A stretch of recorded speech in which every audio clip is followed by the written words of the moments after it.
to get grimy.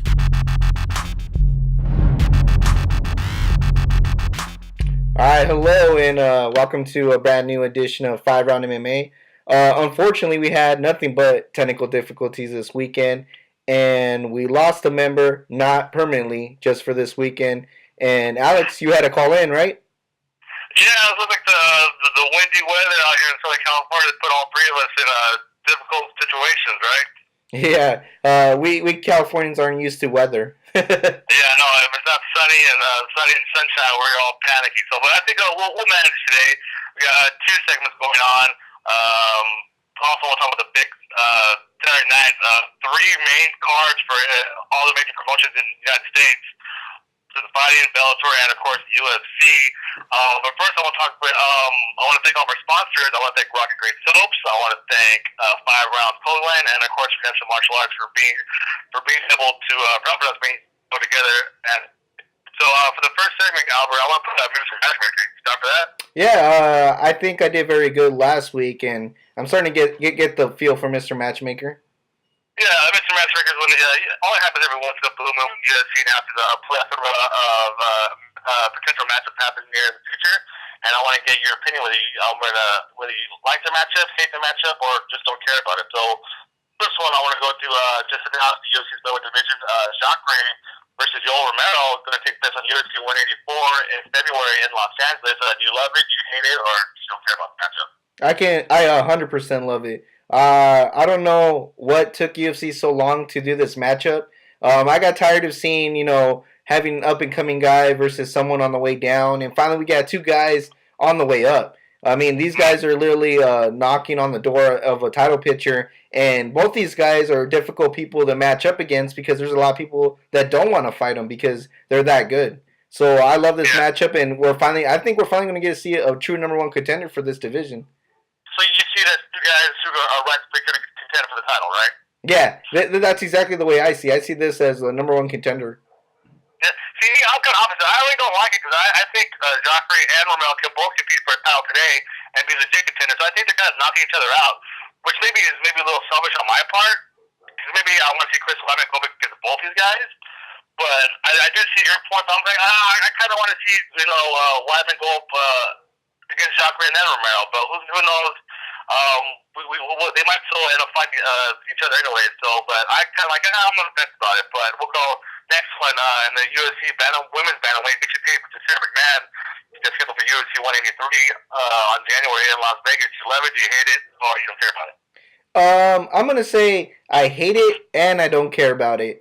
I hate it because I think they're just using Miesha Tate as a kind of like just a spotlight fighter. I don't think they're taking her as a true contender, and they need to keep Sarah McMahon relevant. So I feel this is their way of matching up. I would like to see Sarah McMahon maybe fight some other people, just to show people that she is still a good fighter. And at the same time, I think Miesha Tate should have fought someone maybe in the lower part of the division to show that she still is relevant in this division.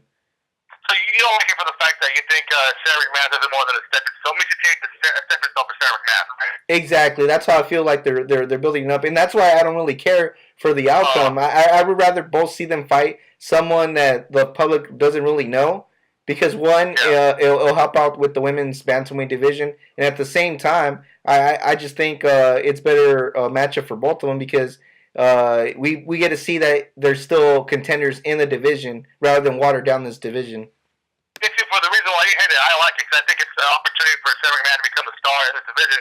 I mean, honestly, the UFC bantamweight division is a two-woman star. It's Ronda Rousey on top, and then second, Miesha Tate because of her spin on Ultimate Fighter and the rivalry between her and Ronda Rousey. So I think another woman who can step up there and defeat the big star Miesha Tate is good for not only the division but also the UFC as a whole. So that's why I kind of like it. Next one. This one, I think I know your answer already for this one, but I'm gonna go to it anyways. Bigfoot Silva versus Frank Mir also take place in UFC 148 in Los Angeles. Your thoughts on that? Would you love it? You hate it? You don't care? I wish I can tell you that I hate it, but to be straight up honest, I really don't care. So what? Let's say Frank Mir wins. He survives for another matchup, right? Let's say Bigfoot Silva wins. well, he survives for another matchup. I mean, it really is. I wouldn't even say this is a fight for the fans. I think a lot of people. I think a lot of people were. I think a lot of people were turned away from Big Phil Silva failing that drug test, and a lot of people turned their backs against him. And I know there's people that don't even want to fight him because he's been proven to be a cheater. And so, for all those facts alone, I really don't even think this is a fan for the fights. Yeah, it's kind of almost so it is going to take place against you, which is Ivan versus Bart. So I guess we can see. I mean, a win for both guys. You say a win is irrelevant, right? They're the ones for both division, and they will get on the division, right? Yeah, that's the way I see it. I agree. I said, Dan Anderson matchup against Gegard Mousasi for UFC on Fox on January 20th in Sweden. Do you love it? Do you hate it? Do you don't care? Well, just the way we began this game, I'm gonna end it the same way, and I love it. Just because I think the people that didn't know Mousasi before UFC probably think Mousasi isn't that good because he's coming off of some devastating losses against Machida and Jacare, and I think a lot of people are writing him out that don't know his true MMA background. And I feel like Dan Henderson is a fan favorite. And if Mousasi can get through Dan Henderson, I think that'll open the eyes to the public that don't know that much about Mousasi, and that way Mousasi still stays relevant. Yeah, and Mousasi is a guy who has, I think, if you look at his knock on his belt, he has like the who's who of MMA. I mean, like, I think the most part combo to him, Dan Henderson, is Mousasi has a win over Mark Hunt, so he can face and beat guys with the one punch knockout punch. So I'm actually excited about this. This should be a great fight. Last one, Anthony Johnson versus Alexander Gustafsson. That exact same card will be the event UFC on Fox on Sweden. Do you love it? Do you hate it? Or do you not care? I actually love it. It's about time, if you ask me. I think this light heavyweight division has been in a little like a clog. There's been a clog in this division, and I think we're going to get a very clear picture of how it should roll itself out. Because I do feel that Alexander Gustafsson should be the champion right now. But I think with this matchup coming up, we will find out if Alexander Gustafsson is the true champion that he should be, or if the light heavyweight division is now going to ravel into a very competitive division. See, I kind of just like it for the same reason I don't like the genre or no one. I think this is the division kind of thin on contenders, and they're just beating each other up. So I would like to see John Jones to get Andy Johnson and Augustus, but I think it's kind of possible elimination. But then again, to your point, we are going to get a true number one contender bout out of this. So I guess that's kind of fun. Don't hate it, but I'm kind of in the middle about that. So I think you win this game by default because I couldn't make up my mind. I was still in the middle of all three of them. So I want guys stick around. I want to talk about UFC 180, Bellator 131, and WSOF 15 on the next segment. So I want to get your thoughts on all the news and happenings of all those fights. So stick around, guys. Please visit 5roundmma.com on our social media on Twitter, Facebook, and Instagram. 5roundmma.com. Welcome back, guys, and thanks for sticking around. Saturday night's on Epic Night of Fights, World Series of Fighting. Bellator and UFC all had some pretty epic cards lined up for us fans. Albert, do you remember a night where all three major organizations had something going on the exact same night? I can't remember the exact cards, but I could tell you that when they do, Bellator tries to I guess step up and stack their card to say. Yeah, I guess UFC is going to do what they do no matter what, obviously, and not to worry about what Bellator or World Series of Fighting does. World Series of Fighting tried to counter with 3 world title fights, and Bellator seemed to counter to your point to Ortiz versus Stephen Bonner. But we'll go with World Series of Fighting. They had scheduled 3 world title fights on the line, lightweight, women's strawweight, and the middleweight bout, but only 2 of them were defended because Melvin Gillard, challenger for the lightweight title, did not make weight, came in 3 pounds overweight, and just basically said, you know what, I'm going to go to welterweight now, so this is it. Melvin Gillard, the former UFC standout, I guess, he kind of done now, Albert? Well, like I said, I hate to say that he's done, but it sure is, he's taking a lot of hurdles, and he might not be able to come back, because, I mean, he's already been cut from the UFC. He doesn't make weight. That's not a a good thing. That doesn't show to the bigger promotion that you still are hungry and want to be in the big show. But I will say one thing though. Remember the last guy that was having trouble with weight and had weight issues and try to find himself in a good weight division.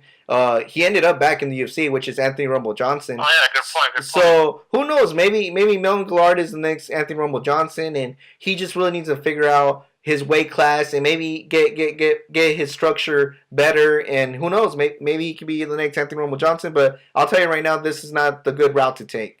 Yeah, time will tell on that story. Also, women's strawweight championship, Jessica Aguilar defended her title against Kalindra Farla, was successful. Jessica Aguilar right now is probably I guess she's being billed as the best women's strawweight on the planet. That's because UFC hasn't officially debuted their division yet. It's currently going on in Tough. So I think after the UFC gets full swing with their division, she might get lost in the shuffle, right? Yeah, but I will give credit to World Series of Fighting though to kind of jump on this strawweight division. I mean, like they knew that UFC was going to start a new division, and they're pretty much doing all the marketing for them, and all they're trying to do is capitalize on this division. So kudos to World Series of Fighting. Whoever the guy is that thought about doing that, he has a good head on his shoulders. Yeah, that's true. And also the main event saw middleweight champion David Branch successfully defend his title against former UFC title contender Yusha Okami. He won by TKO. So there goes pretty much Okami's kind of, I don't know, summarizing Okami's career right now, man. If you can. I mean, I feel for this guy. He sounds like he's always the bridesmaid, but never the bride, right? I mean, that's a good point. He's always knocking on the door. It's almost like as bad as Nate Marquardt, but at least Nate Marquardt finally captured a belt, in Strikeforce. Yeah, he did, yeah. But it almost feels like that. Like everyone thought Yoshi Okami just needed a little bit more to really excel as an MMA fighter, both in UFC and in World Series of Fighting. People thought he was going to be the champion and defend a couple times and find his way back to UFC. But it just seems like he's always going to be the bridesmaid at this point. How many times can you say, oh, he just needs to fix this, or he'll eventually turn good when it's just not going to happen? Yeah, and people thought maybe him training with Chael Sonnen would actually promote the hump back. Since then, his career kind of takes a step back, right? Yeah, exactly. Yeah, so speaking of career stepping back, Bellator 131 countered with their, I guess, probably the best they had to offer. King Mo was on the card, Michael Chandler against Will Brooks, and also the main event between TRT and Stephen Bonner. But King Mo gets a win over, I guess, a far less superior opponent. This is kind of proving to be King Mo's career tactic, right? He can win against easy guys, but the tough guys he has trouble with. To tell you the truth, I see this as a win-lose situation. Win because he beat who he was supposed to beat, and he beat him in a dominant fashion. But then again, it is expected from him to defeat someone like this. So that's why it's a lose situation, I think, because, he gets the W. Yeah, he looks fantastic. But, hey, the quality of opponent wasn't there. All right, so speaking of quality, I want to ask you this. You were high on the bandwagon. I think it's support train of Michael Chandler. He suffered another loss to Will Brooks as he's now 0-3. Granted, in the last 3 fights, was Eddie Alvarez, Will Brooks, and now Will Brooks again. So has kind of the legend of Michael Chandler died in your eyes and many people's eyes, Albert?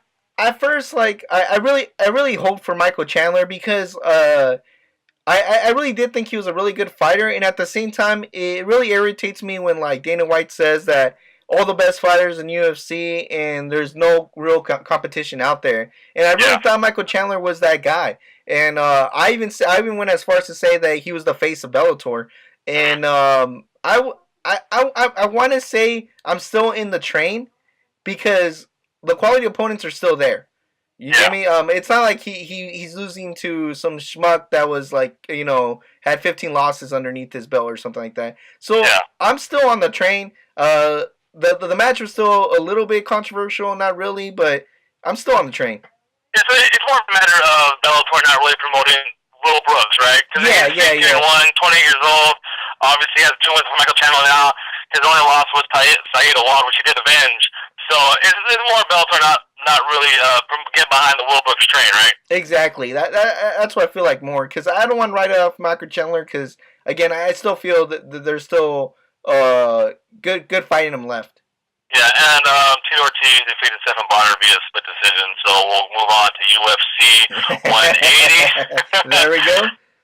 Yeah, Mexico City, Mexico was supposed to be the epic night to represent, I guess, the strides the Mexican community has taken in the world of mixed martial arts, and non-boxing kind of ended up falling off the train with Diego Sanchez out, Cain Velasquez out, obviously Eric Perez off the card. So, but I think it was overall still a satisfying card. A lot of action packed. You got to see somebody's ear almost punch off their face. Poor Leslie Smith.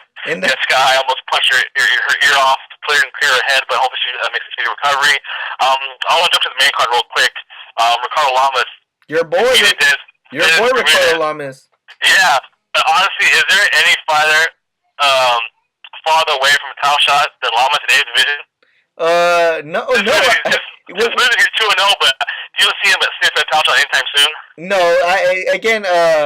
I feel for the guy too, because Dennis Bermudez had all the backing in the world as far as the fans and the UFC. I mean, even if you look at the betting odds, Dennis Bermudez was the favorite to win, which was kind of mind blowing if you think about it. And it is just weird how Ricardo Lamas is kind of in a gray area when he really should be, top 3, and we should be talking about who's his next opponent so he can get back into title contention. Yeah, it's almost like the John Finch, right? John Finch leaves the title shot, goes on with 25 win streak, but doesn't come close to a title shot. I can almost see Ricardo Lamas being in the exact same boat, right? Yeah, I 100% agree with you. I can see him clearing out a division and then maybe getting a title shot, maybe not. Maybe, yeah. Also, I want to jump down to the co-main event. Kevin Gastelum continues his winning ways. Wow. Easily defeats Jake Elberger with a submission in round 1. Is Kevin Gastelum the next big thing in the UFC? I 100% think so. The only thing he had to get over was kind of himself, because it was just weight issues, if you remember. That's right, yeah. That was the only real problem I ever saw in him, and the guy's a stud. I really do think he's not only is he the future of that division, I really do think he's the next superstar to kind of blossom for the UFC. Yeah, he is that Mexican-born, Mexican-American star they're looking for. They haven't Cain Velasquez, but Cain Velasquez is always hurt. So maybe if he can stay healthy, he's obviously young. I'm a Mark Hunt fan. I was pulling for Mark Hunt to the upset here, but unfortunately that's not the way it happened. He lost, but he lost in devastating fashion. I mean, give it to Verdun to land a flying knee. Just your thoughts on Mark Hunt taking the whole process. Mark Hunt took the fight on short notice, and just the fight in general. Give me your thoughts real quick. Well, you do have to give credit to Mark Hunt. I mean, who goes into a heavyweight fight with 3 weeks' notice and tries to become the number 1 person in the UFC? So I think everyone has to give him credit for that off the bat. And second of all, I really think he had the fight there. It was just little things that he might have not capitalized on and might not have done just because he probably didn't feel as confident because he didn't have a full fight camp. But overall, I don't think his stock drops that much. The only reason I will be concerned is because of his age and the fact that it was a TKO loss. Yeah. So I want to ask you a question straight up. I know, obviously the fans of the show who listen to the show know that we are 100% back up Cain Velasquez, and if Guillermo was here, he'd probably want to slam me for saying this question, but is Reese Verdun the best heavyweight in the world right now? Technically, he is. Yeah. Cain Velasquez hurt. I think everybody wishes, even the UFC and fans, that he has a speedy recovery and he comes back better than ever. But you do have to look at the facts. His knee has never been healthy for that long, and he's not an active fighter. So Mauricio Verdum is the best heavyweight fighter, I believe, and I think we're gonna get to see Junior Dos Santos against him if we see that rematch. I would say if Junior Dos Santos can win his next fight. So obviously, even before UFC 180 took place, there was sniffling reports going that the UFC may strip Cain Velasquez if he doesn't recover in time. Is that a right call in your eyes? And how long do you think they'll give him before they, we're gonna take the title off you, and Verdum is now the heavyweight champion? See, and this is coming from a Cain Velasquez fan. I'm a huge Cain Velasquez fan, but when it comes to the title, I really do think you have to have a defending champion and someone that can keep that belt active. I think it hurts the division if the champion isn't active. So I think it was the right move, and I think they waited a little bit too long when it came with Dominic Cruz. in that long layoff, because I think that really hurt the division more than anything. I really thought. Yeah, that's the only thing we have to as an example, right? We could compare to see that champions away for so long, but it also gave us the birth of Henry Barral. I mean, I don't know if Verdun could be as dominant as Barral was, but also without Barral, we wouldn't get the upset story of TJ Dillashaw. So who knows? Maybe there's a heavyweight in the line in the wakes, you know, to maybe to upset Verdun, or if JDS gets the title again somehow. You never know. But I think the longer Velasquez is out, you have no other option but to strip him, and then also leave the door wide open for multiple heavyweights. I mean, I think obviously Bigfoot's probably back in it again. Alex Overeem is back in it again. Obviously JDS is back in it again. So all these guys that Velasquez beaten are now in it with Verdun as a champion. But also, do you think rumblings of Brock Lesnar might come in 2015? Hey, the way this division is looking, I wouldn't be surprised, because he's a true contender if you think about it. If you really look at this, I mean, true contender. Oh, this Undertaker streak that look, always involves in the top 15 in the UFC division. Is that what it is? Look, he like dismantled John Cena, so you gotta give him credit there. And technically, all he has to do is get through Roy Nelson, and guess what? He has a title contender picture right there. Any chance we'll see a champion versus champion, WWE World Champion versus UFC World Champion anytime soon? Hey, I'm gonna give that a 50% odds right there. Oh my God! Well, we'll see. Who knows? Maybe the UFC might throw enough money at Brock Lesnar, saying, you know what? Can we just buy us some time? Give us one big main event bout before Cain Velasquez return. It might be interesting. Who knows? It'd be sexy, of course, right? Wouldn't it be? Oh, of course. I mean, I know. I'll be tuned in. Of course. I think that's it.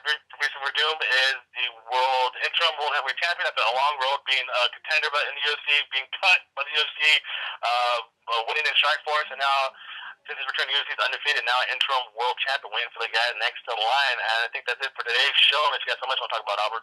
No, I'd like just to thank everybody for listening. And hey, if you don't like what we're saying, go ahead and tweet us. Tell us what you think. It's all about having a healthy conversation. That's the whole point of the show. It's a different view of MMA is what we're trying to introduce here. So I'd just like to thank everybody for listening. Thank your executive producer Guillermo Cita, and hopefully Team John Cena lost. We'll see that. All right, thanks, guys.